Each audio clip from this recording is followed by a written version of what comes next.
Assalamualaikum warahmatullahi wabarakatuh. Perkenalkan nama saya Lucky Setiawan. Mmm, Pekerjaan saya ya hampir seluruhnya berkaitan dengan yang namanya improvement atau bisa disebut continuous improvement atau Kaizen, seperti metode Lean Manufacturing, seperti Six Sigma dan tools-tools lainnya. Dan pada video ini saya ingin share terkait dengan konsep Lean Manufacturing, dari kemunculan konsep ini hingga teknik-teknik yang dilakukan dalam Lean Manufacturing, terkait dengan pengalaman yang saya lalui dan, pernah saya alami, dan rekan-rekan dapat mengkonek saya di profil akun LinkedIn saya yang saya cantumkan di dalam kolom deskripsi.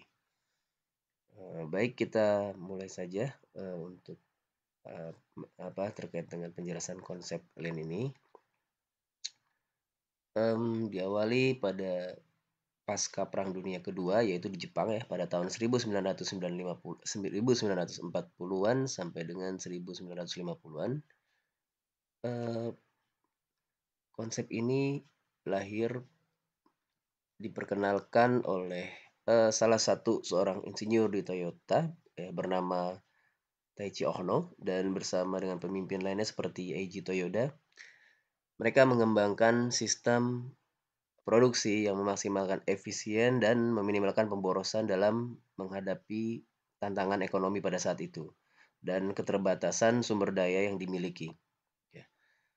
Selanjutnya, sistem produksi Toyota atau TPS ini dikembangkan oleh Toyota, pada tahun 1950, di mana mereka menekankan pada pemborosan mudah, lalu perbaikan terus-menerus Kaizen, dan fokus pada nilai pelanggan.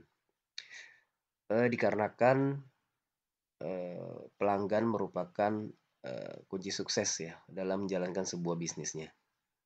Nah, oleh karena itu prinsip Toyota adalah prinsip-prinsip seperti seperti just in time, di mana produksi diselaraskan dengan permintaan pelanggan. Artinya pelanggan sebagai fokus di dalam proses produksi.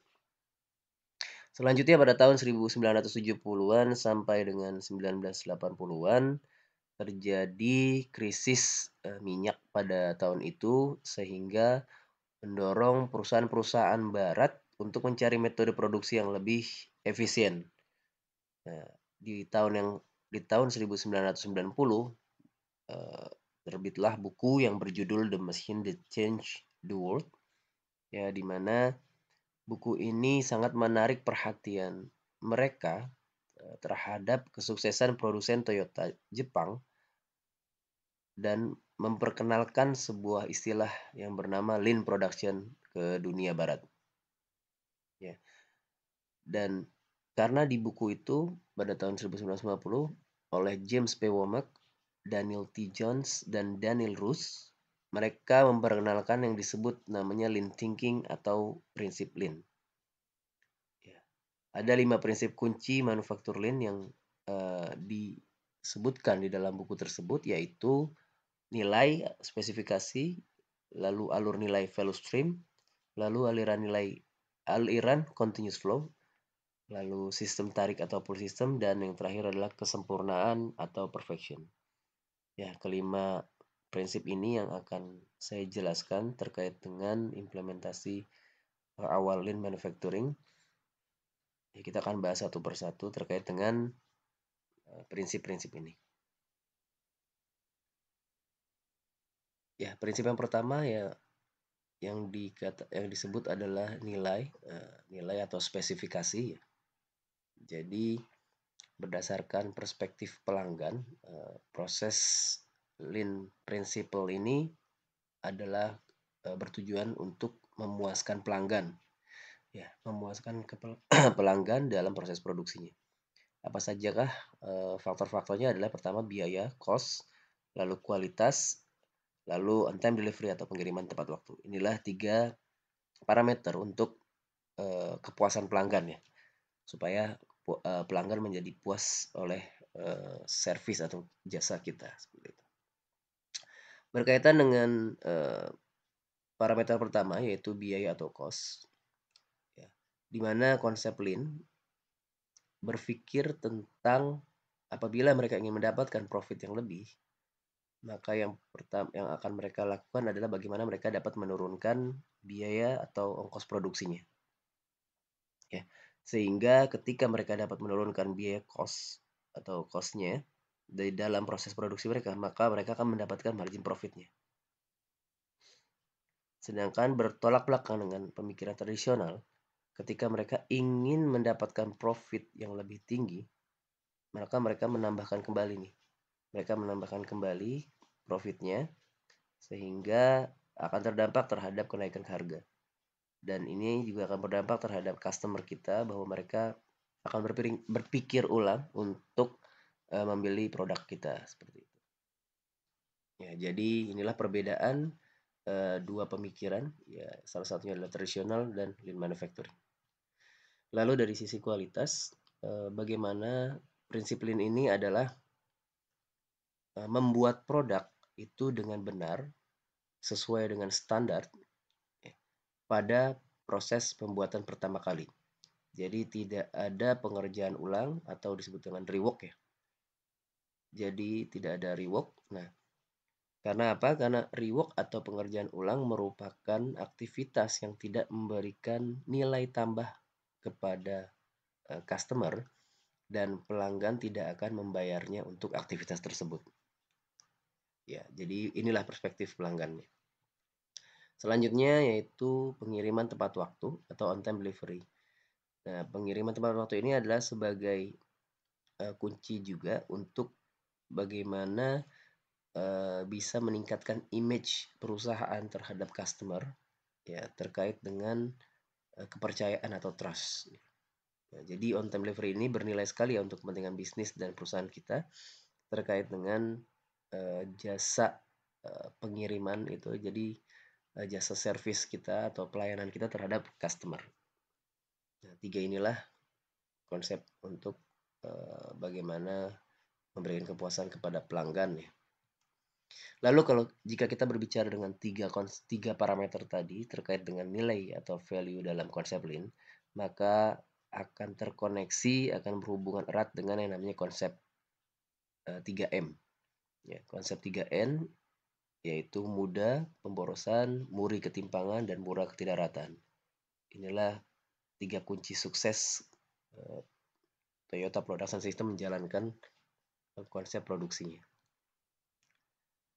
Apa itu mudah? Mudah adalah atau yang dikatakan juga waste ya, waste mudah pemborosan.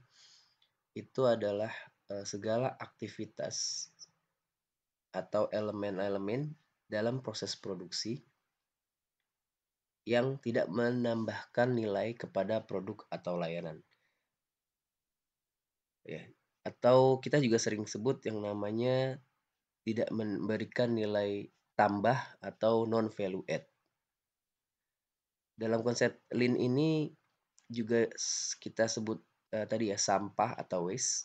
Nah, ada 8 waste di dalam lean manufacturing yang sering disingkat yaitu downtime, yaitu defect. Ya, ini produk cacat. Jadi menghasilkan produk cacat itu adalah waste atau sampah ya. Lalu overproduction yaitu kelebihan proses, kelebihan hasil, kelebihan hasil produknya. Lalu ada waiting yaitu proses menunggu, operator menunggu. Lalu ada non-utilized talent, ya seperti orang yang ditempatkan di posisi yang salah. Jadi skillnya tidak ditempatkan dengan yang sebenarnya. Lalu transportasi, perpindahan dari proses ke proses, area ke area.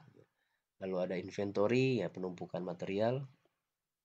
Selanjutnya ada motion, yaitu pergerakan di dalam sebuah aktivitas produksi dalam stasiun kerja. Dan yang terakhir adalah extra processing, yaitu kelebihan proses ya, kelebihan proses dalam menghasilkan sebuah produk. Dan berikutnya M kedua yaitu muri atau ketimpangan. Muri atau ketimpangan biasanya merujuk kepada beban atau beban kerja yang tidak masuk akal atau berlebih. Nah, pada sistem produksi atau individu. Ini dapat mencakup pemberian beban kerja yang berlebihan pada pekerja, mesin, atau peralatan. Muri dapat menyebabkan kelelahan, peningkatan resiko cacat, dan penggunaan sumber daya yang tidak efisien. Nah, selanjutnya adalah murah atau ketidakratan. Murah mengacu pada ketidakseimbangan atau ketidakrataan di dalam aliran kerja atau produksi. Ini mungkin juga melibatkan karena fluktuasi dalam permintaan pelanggan, variasi dalam waktu siklus atau cycle time, atau ketidakseimbangan di dalam kapasitas produksi. Ya, sehingga murah ini dapat menyebabkan kesulitan perencanaan dan menyebabkan pemborosan seperti overproduksi atau waktu tunggu. Oke, mari kita lihat ilustrasi berikut. Ya, terdapat dua proses A dan B. Kita lihat bahwa proses ini memiliki 3M ya. Memiliki ada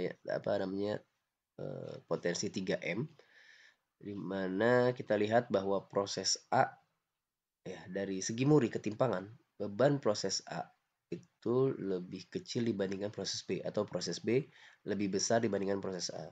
Ini adalah ketimpangan dari segi muri. Selanjutnya dari segi murah atau ketidakrataan. Nah, hal ini diakibatkan oleh waktu siklus A itu lebih kecil atau lebih cepat dibandingkan dengan proses B. Sehingga berdampak terhadap mudah atau pemborosan yang mengakibatkan proses A itu overproduksi, berlebihan produksi. Sehingga dapat menimbulkan inventory di tengah-tengahnya. Lalu adanya pemborosan transportasi. Kita lihat proses A itu berjalan untuk memberikan produk hasilnya ke proses B. Ini adalah transportasi. Dan yang terakhir adalah adanya potensi defect atau reject produk. Kalau kita lihat cara mereka menumpuk yang di atas ya, ini berpotensi untuk jatuh sehingga akan menimbulkan defect pada produk. Dan mungkin salah satunya di luar pemborosan adalah bagaimana tentang safety ya, keamanan. Ini juga bisa menimpa ke operatornya dan operator bisa accident atau cedera. Seperti itu. Oke, mungkin untuk prinsip Lean yang pertama adalah nilai ya atau spesifikasi. Jadi kita berbicara tentang nilai pelanggan, nilai terhadap pelanggan, perspektif pelanggan yaitu dari biaya, lalu kualitas dan on time delivery. Di mana tiga parameter ini akan terkoneksi dengan yang namanya 3M, yaitu mudah, pemborosan, murah ketimpangan, murah ketidakratan. Oke, itu dulu yang bisa saya jelaskan terkait dengan konsep Lean, dan apabila apa yang sudah saya jelaskan ini bermanfaat, tolong di-subscribe, lalu di-share ke rekan-rekan teman lainnya. Dan apabila ada yang ingin didiskusikan berkaitan dengan video ini, silakan komen di kolom komentar. Dan untuk nextnya adalah akan saya jelaskan terkait dengan prinsip yang kedua, yaitu value stream atau alur nilai. Oke, terima kasih. Assalamualaikum warahmatullahi wabarakatuh.